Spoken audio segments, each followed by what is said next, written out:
Innovation is not about coming up with something drastic. Innovation is about disrupting the way you think.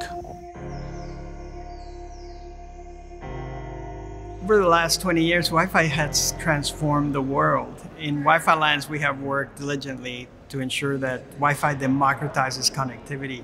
Back then it was magic. Like when you first showed a consumer a laptop that had Wi-Fi connectivity in it, and the way we used to do that is we'd hold our laptops and do this, right? No wires. And it was magic. The ambition of Wi-Fi was literally to untether the PC from the Ethernet cable. Wi-Fi really took off with user adoption. Users had the vision of where they could take this technology and the problems that this technology could solve for them. Wi-Fi is one of the most significant success stories in the high-tech era. It brings affordable connectivity that works reliably in the same way around the world.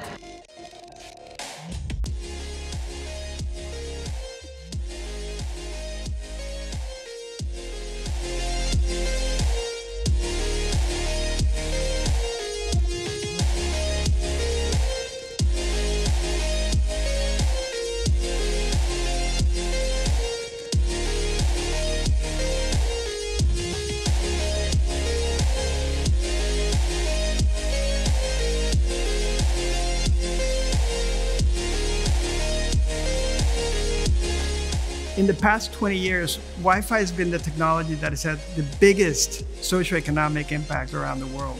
Bridging the digital divide, connecting the previously unconnected, spurring innovation in countless ways, and also contributing to the world about $2 trillion in economic value each and every year. It's about powering pieces of life that have a substantial impact on the way that we live. To me, Wi-Fi is the universal language for all of these great technological innovations we've seen over the last 20 years. I think the biggest impact of Wi-Fi over the last 20 years has been the increase in connectivity and all the benefits that come from that to the American people. So what we need to do is look at the spectrum. There's bound to be places where we can free up spectrum for both licensed uses and unlicensed uses like Wi-Fi, and it's going to make Wi-Fi a lot more productive and people have a lot more access.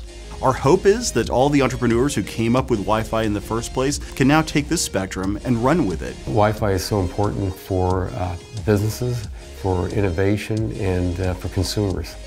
The best way to lay the foundation for access to tomorrow's technologies is to have wireless infrastructure today. And the best standard we know of, and the most used standard we know of, is Wi-Fi. Wi-Fi has had an incredible ability to morph itself to fit the use cases that are coming. Intel sees Wi-Fi enabling new use cases in 3 major categories: gaming, enterprise, and in home networks. It's getting more and more complex. We are getting into virtual reality, augmented reality, real-time gaming. Wi-Fi is also going to be used for low-power IoT applications. Those are sensors, switches. I think the big transition we see is in automotive. I think there's a big opportunity for improving healthcare, and Wi-Fi is going to play a key role with that. It helps our agriculture. It helps education so that we bring people into the workforce that know what they're doing and have the kind of training they need. Without Wi-Fi, we wouldn't have a functioning society. In the future, the possibilities are limitless. We see that Wi-Fi is deployed from mountaintop to mountain valley. Over the last 20 years, Wi-Fi has continued to improve its bandwidth, its capabilities, its rates, its range. But Wi-Fi 6 is a technology specifically designed for the problems unique to dense environments. Wi-Fi 6 is the path forward to deliver consistent, reliable coverage at rapid speeds throughout our customers' homes. So Wi-Fi over the next 20 years, I think you're going to see just more and more convergence of Wi-Fi technology and cellular technology. I think it'll become more invisible. This vibrant, energetic community of fans that we have that includes engineers, entrepreneurs, venue owners, operators, policymakers. And with this diversity of community sharing the same interest for Wi-Fi, we can be sure that the next 20 years of Wi-Fi are going to be tremendously exciting.